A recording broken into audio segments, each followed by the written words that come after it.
जिसकी फैक्ट्री नहीं चलती हो, प्रॉपर्टी की आप खरीदारी बेचादारी करते हो, प्रॉपर्टी से जुड़ा हुआ काम करते हो, या लोहे से जुड़ा हुआ करते हो, या फैक्ट्री आदि का कर्म करते हो, कोई मैन्युफैक्चरिंग करते हो, वो नहीं चल रहा, तो हनुमान जी के उल्टे पांव का सिंदूर लीजिए और हनुमान जी के दूसरे नंबर के भाई गतिमान का नाम लीजिए। किसका नाम लेना है? गतिमान। गतिमान का नाम लेकर फैक्ट्री के बाहर या फैक्ट्री पर एक स्वस्तिक का निर्माण कर दीजिए, हनुमान जी के उल्टे पांव के सिंदूर और गतिमान का नाम लेकर। कभी आपकी फैक्ट्री कोई काम नहीं निकालेगी, उन्नति की ओर ही लेकर जाएगी, कभी घाटे की ओर नहीं जाएगी। गतिमान का नाम, रतिमान, केतुमान, मतिमान, ये जितने भी नाम है हनुमान जी के भाइयों के, ये सब कल्याण करते हैं। एक एक नाम कल्याण करते हमारे, एक महाराज वो जिन बच्चों को निमोनिया हो जाता है ना, वो सर्दी का कोटा रहता है, बहुत सर्दी बच्चों को बनी रहती है, तो हर दिन 5-10 दिन में बाकी दौड़ के डॉक्टर के पास लेके जाओ, फिर डॉक्टर के पास ले। वैसे तो डॉक्टर के पास बच्चे आजकल के जमाने के जाते ही जाते हैं, हर 15 दिन 20 दिन में, तो इसके पीछे वो चले जाएं।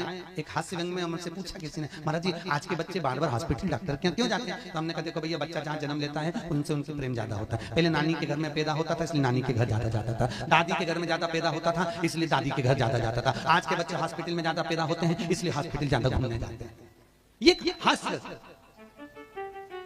पर यदि बच्चे को सर्दी ज्यादा होती है, निमोनिया ज्यादा होता हो, ठंडा का कोटा ज्यादा रहता हो, तो पीपल के 5 पत्ते महाराज उस पर घृत लगाकर हनुमान जी के तीसरे नंबर के भाई व्रतिमान का नाम लेकर, व्रतिमान का नाम लेकर बच्चे की छाती पर एक वस्त्र से उसको बांध दीजिए, रात्रि भर बंधे रहने दीजिए महाराज। और बांधना कौन से दिन है? द्वादशी तिथि को, बस एक बार बांधना है, उसके बाद सर्दी का कोटा नहीं रहता महाराज, बच्चा स्वस्थ अपने आने।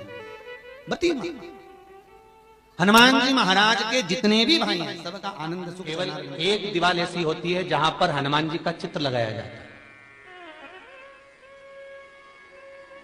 चाहे तुम पर्वत उठाने वाला चित्र लगाओ हनुमान जी का, चाहे बैठे हुए लगाओ, चाहे रामायण पढ़ने वाला लगाओ, चाहे लंका दहन करने वाला लगाओ, चाहे राम नाम जपने वाला लगाओ, चाहे लक्ष्मण को संजीवनी देने वाला लगाओ, चाहे मौन मुद्रा में लगा दो, चाहे स्तुति में लगा दो, चाहे भजन में लगा दो। हनुमान जी का कोई भी चित्र लगता है तो ना पूरब में लगेगा, ना पश्चिम में लगेगा, ना दक्षिण में लगेगा। हनुमान जी का अगर चित्र लगता है तो उत्तर की दीवार में दक्षिण को देखते हुए लगता है, केवल एक ही स्थान। जैसे पूर्वजों के चित्र को, पितरों के चित्र को, गए हुए हमारे जीवों के चित्र को दक्षिण में विराजमान किया जाता है, उसी तरह हनुमान को उत्तर में विराजमान कर दृष्टि दक्षिण में कर दी जाती है। घर में हनुमान जी के जितने फोटो होते हैं उसको केवल दक्षिण दिशा में लगा, उत्तर दिशा में लगा बिठाते थे, और दक्षिण की ओर उनकी दृष्टि होना चाहिए, दक्षिण की ओर उनका मुख होना चाहिए। क्यों महाराज? अगर व्यक्ति के जीवन में कोई बीमारी आने वाली है, व्यक्ति के जीवन में कोई रोग आने वाला है, व्यक्ति के जीवन में अगर कोई कष्ट आने वाला है, व्यक्ति के जीवन में अगर कोई परेशानी आने वाली है, व्यक्ति के जीवन में कोई एक्सीडेंट का योग भी बनने वाला है, तो शास्त्र कहता है वो दिशा दक्षिण से ही बनता है।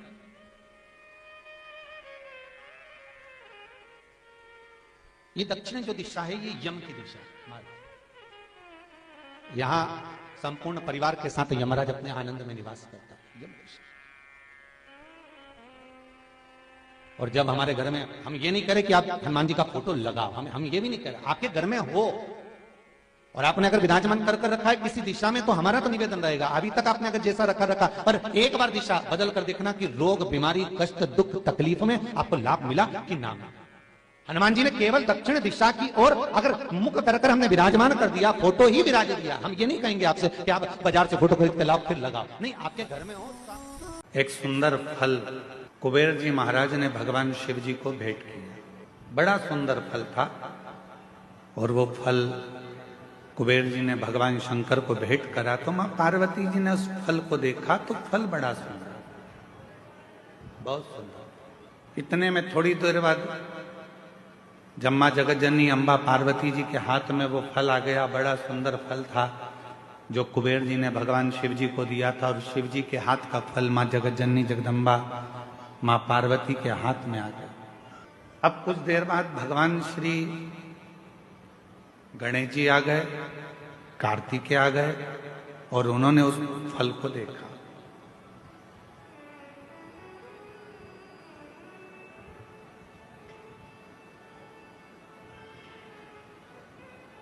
अब इतना सुंदर फल था कि कार्तिकेय जी भी देखकर उसकी ओर थकित रह गए और भगवान श्री गणेश जी महाराज भी उसको देखकर थकित रहे। कभी कभी ऐसा होता है, माँ को मायके से साड़ी मिलती है, कभी कभी ऐसा होता है और माँ को मायके से साड़ी मिलती है, वो साड़ी बहू को भी पसंद आ जाती है और बेटी को भी पसंद आ जाती है। अब थोड़ा चक्कर पड़ जाता है कि वो साड़ी जो मायके से मिली है वो माँ को भी पसंद आ रही है और बेटी को भी, बहू को भी पसंद आ रही है। अब माँ भी सोच रही है कि साड़ी को मैं पहन लूंगी, और बहू ने विचार करा यदि मम्मी मुझे ये साड़ी दे दें तो मुझे बहुत अच्छी लग रही है, पर मांगूंगी तो अच्छा नहीं लगेगा क्योंकि मम्मी को उनके भाई ने दी, मम्मी को उनके परिवार वालों ने दी, पर फिर भी मन में भाव है कि ये साड़ी मुझे मिल जाए, ये साड़ी मुझे प्राप्त हो जाए। थोड़ी देर बाद बेटी ने उस साड़ी को देखा तो बेटी के मन में भी भाव आ गया कि ये साड़ी मुझे मिल जाए तो अच्छा, इतनी सुंदर साड़ी है, ये साड़ी मैं पहनूं तो अच्छी। माँ को साड़ी अच्छी लग रही है, बेटी को साड़ी अच्छी लग रही है, बहू को साड़ी अच्छी लग रही है। अब ऐसी स्थिति में बेटी भी खड़ी हो गई और बहू भी खड़ी हो गई और कहा मम्मी ये साड़ी हमको दे दो। तो अब सास करेगी क्या, माँ करेगी क्या, बेटी को दूं कि बहू को दूं? बहू को दूंगी तो बेटी को बुरा लग जाएगा और बेटी को दूंगी तो बहू को बुरा लग जाएगा। संशय पड़ गया। उसी तरह फल अच्छा है, कुबेर जी ने दिया है, वो फल भगवान देवाधिदेव महादेव के पास आ गया। भगवान शंकर जी ने वो फल पार्वती जी को दे दिया। पार्वती जी के हाथ में वो फल जो दिखा, उस फल को लेने की कामना श्री गणेश जी के मन में भी आ गई और षडानंद कार्तिकेय जी के मन में भी। दोनों के मन में ये भाव है कि ये फल हमें मिल जाए, ये फल हमें प्राप्त हो। जो कार्तिकेय बाबा ने देखा और कार्तिकेय जी देखकर बोले कि इतना सुंदर फल है माँ, ये फल आप मुझे दे दीजिए, बड़ा सुंदर फल है, ये फल मुझे मिल जाए। थोड़ी देर बाद गणेश जी आए तो गणेश जी ने भी कह दिया कि ये फल मुझे मिल गया। उसी समय भगवान शिव का ध्यान गया और भगवान शंकर ने उसी पल कह दिया, जो पृथ्वी की परिक्रमा पहले कर आएगा, जो पृथ्वी की परिक्रमा पहले कर आएगा, ये फल उसी को दिया जाए। कभी कभी मेरी माताओं से निवेदन है, अगर साड़ी का चक्कर पड़ जाए कि बहू को दूं कि बेटी को दूं, तो कह देना 1 साल तक जो घर के पूरे बर्तन मांजे साड़ी उसी को देगी। इतने में तो दोनों कह देंगी मम्मी तुम्हारी साड़ी तुम ही रख लो, हम उस साड़ी का क्या करेंगे। पर फल की लड़ाई थी। षडानंद कार्तिकेय जी भी परिक्रमा करने गए और भगवान श्री गणेश जी भी परिक्रमा करने गए। एक चूहे पर बैठ गए, गला पकड़ रहा है बेटा माई। एक चूहे पर बैठ गए और एक मोर पर बैठ गए और दोनों परिक्रमा करने के लिए चल दिए। गणेश जी महाराज ने विचार करा कि ये परिक्रमा मैं कर आऊंगा, तब तक तो बहुत समय हो जाएगा और ये फल मेरे भाई को प्राप्त हो जाएगा। क्यों ना एक काम करूं, माता पिता की परिक्रमा लगा लेता हूं, उन्हीं के आसपास घूम लेता हूं, तो उसका जो फल है वो मुझे मिल जाए। गणेश जी ने माता पिता की परिक्रमा करी। गणेश जी माता पिता की परिक्रमा कर फल को प्राप्त कर लिए तो षडानंद कार्तिकेय जी महाराज लौट कर आए। उन्होंने देखा कि गणेश जी तो प्रथम गिनती में आ गए माता पिता की परिक्रमा कर कर उनको फल भी मिल गया, पर मुझे तो कुछ प्राप्त ही नहीं।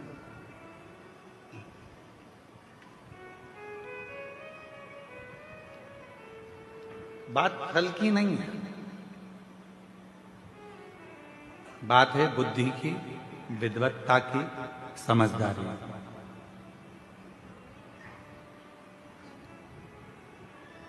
दुनिया का ऐसा कोई फल नहीं है जो आपको नहीं मिल सकता।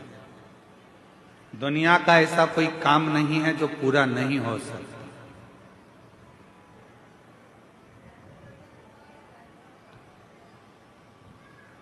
किसी प्रश्न को अगर लिखा जाता है तो उसका उत्तर जरूर होता है। कितने भी बड़े ताले लग जाएं, कितनी बड़ी भी तिजोरी बन जाए, उसकी चाबी जरूर होती है। उसी तरह दुनिया में अगर कोई रोग है, कोई बीमारी है, कोई तकलीफ है, कोई कष्ट है, कोई बहुत विघ्न है, तो शिव महापुराण एक ऐसी चाबी है जिसमें उस पूरे विघ्न का, उस पूरी तकलीफ का, उस बीमारी का हल शंकर की पूजन से, शिव की आराधना से प्राप्त हो सकता, शिव से प्राप्त हो सकता, भगवान शंकर की आराधना से प्राप्त हो सकता। क्या नहीं है? हम सबको कहते हैं कि अगर दुनिया में अगर आपका कोई नहीं है, यदि आपको लगता है कि मैं तकलीफ में हूँ, मैं कष्ट में हूँ, मैं परेशानी में हूँ, मैं बहुत विघ्नों में पड़ा हुआ हूँ, मैं बहुत तकलीफ़ों में घिरा हुआ हूँ, बहुत परेशानी में घिरा हुआ हूँ, तो हम उनसे भी कहते हैं सारी समस्या का हल एक लोटा। आप भगवान शंकर के मंदिर जाइए, देवालय जाइए, शिवालय जाइए, शंकर की आराधना करने जाइए, शिव की स्तुति करने जाइए, भगवान शंकर के मंदिर में एक लोटा जल चढ़ाने जाइए। आपकी जिंदगी के जितने दुख होंगे, जितनी तकलीफें होंगी, जितने कष्ट होंगे, वो मिटेंगे। एक ऑपरेशन करने के लिए अभी अगर डॉक्टर हॉस्पिटल में ऑपरेशन रूम में जाता है तो पहले वो भी अपने ईश्वर को याद करता है कि परमात्मा कृपा करना, ये मरीज को मैं अंदर लेकर जा रहा हूं, ये हाथ भले मेरे होंगे, मैं भले कितना भी साइंस पढ़ा हूं, चाहे मैंने कितना भी विज्ञान पढ़ा हो, पर आखिरी में श्वासें देना तेरा काम है, इसकी श्वास चलती रखना, इतनी कृपा जरूर कर देना, इसको ठीक कर। वो मेरे हाथ में नहीं है, पर तू जब कृपा करेगा, तू जब करुणा करेगा, तू जब दया करेगा, तू जब कृपा करेगा, तो सब कार्य अपने आप सफल होते चले जाएंगे, सब कार्य अपने आप सफल होते जाएंगे। तू कृपा कर, तू दया कर। एक सुंदर कथा आती है पितरों की। एक बार सारे पितर जानते हो ना आप लोग, जम के तो बोलो, जो चले गए, प्राण छूट गए, जो चले गए, वो पितरों की गिनती में आए। गर्भ में अगर कोई बच्चा मर गया, गर्भ से बाहर निकलकर मर गया, तो वो आहूतों की गिनती में आ गया, जो कुंवारी अवस्था में मर गए। वो कुंवारा चले गया, आहूत हो गया, कुंवारी अवस्था में चले गए। तो पितर, आहूत, ये सब भगवान देवाधिदेव महादेव के पास आ गए और भगवान शिव जी के पास आकर खड़े हो गए। शास्त्र कहता है कि 1000 वर्ष निकल गया, पितर और आहूत भगवान शंकर की सम्मुख में खड़े होकर केवल दर्शन करते रहे। उन्होंने ना कोई मंत्र जपा, ना कोई साधना करी, ना कोई व्रत करा, ना कोई उपास करा, केवल शिव को एक टकी निहारते रहे, केवल बाबा का दर्शन करते, केवल दर्शन।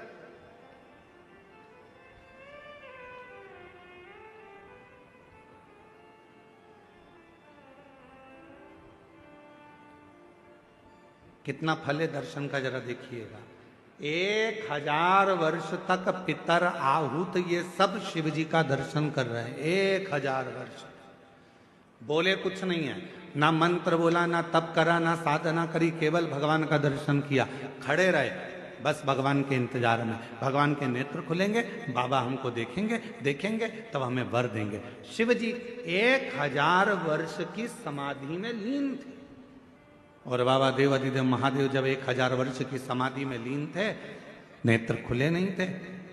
आज बाबा ने 1000 वर्ष की समाधि से अपने नेत्र को खोला और 1000 वर्ष के समाधि पर जैसे ही बाबा के नेत्र खुले तो सबसे पहले पितर और आहूत पर भगवान की दृष्टि गई। भोलेनाथ जी का निगाह गया, बाबा ने देखा,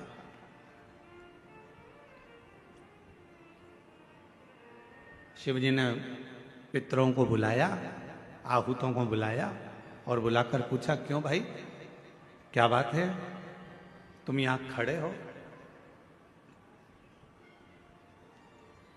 क्या बात है?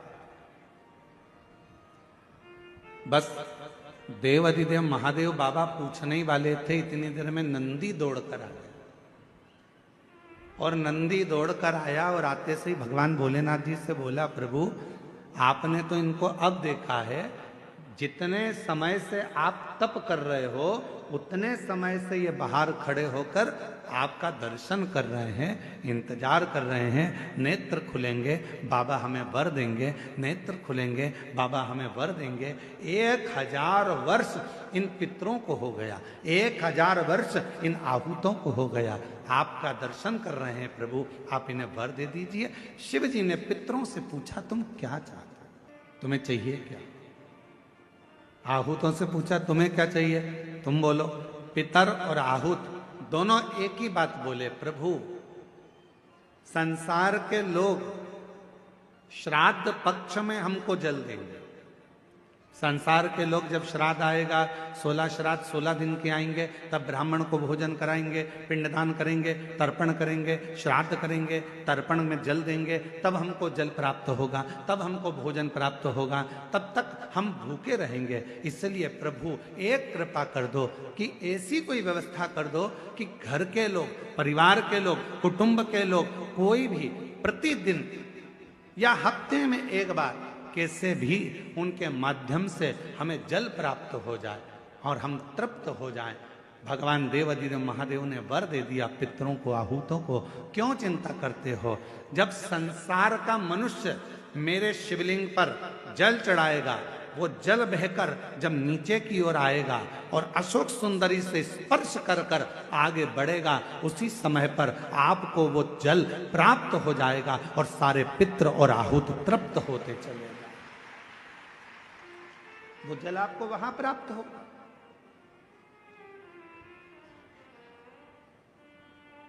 अब कई लोग कहते हैं गुरुजी हमारे यहां पितृदोष हो गए, कोई कहते हैं गुरुजी हमारे यहाँ आहूत दोष हो गया, पितृदोष हो गया, हमारे यहाँ ये दोष लग गया, हमारे यहाँ वो दोष लग गया। किसी ने बताया कि हमारे यहाँ कोई टोना कर गया, कोई ने बताया हमारे यहाँ कोई टोटका कर गया, कोई ने बताया हमारे यहाँ कोई ने विद्या कर दी, कोई ने कहा हमारे यहाँ ये हो गया। शिव महापुराण की उमा संहिता कहती है, जो भगवान शंकर को जल चढ़ाता है, जल चढ़ाते समय उसके जितने भी दोष हैं, चाहे पितृ दोष हो, चाहे आहूत दोष हो, चाहे वासुक दोष हो, चाहे कालसर्प दोष हो, जितने भी दोष होते हैं वो सारे दोष अपने आप समाप्त होते चले जाते हैं। और याद रखना, जो भगवान शंकर पर चढ़ा हुआ जल थोड़ा सा झेल कर लेकर आता है और अपने घर के दरवाजे पर छींटता है, दुनिया में किसी की सामर्थ्यता नहीं है कि कोई तुम्हारे ऊपर टोना कर दे या तुम्हारे को तकलीफ दे। किसी की सामर्थ्यता नहीं।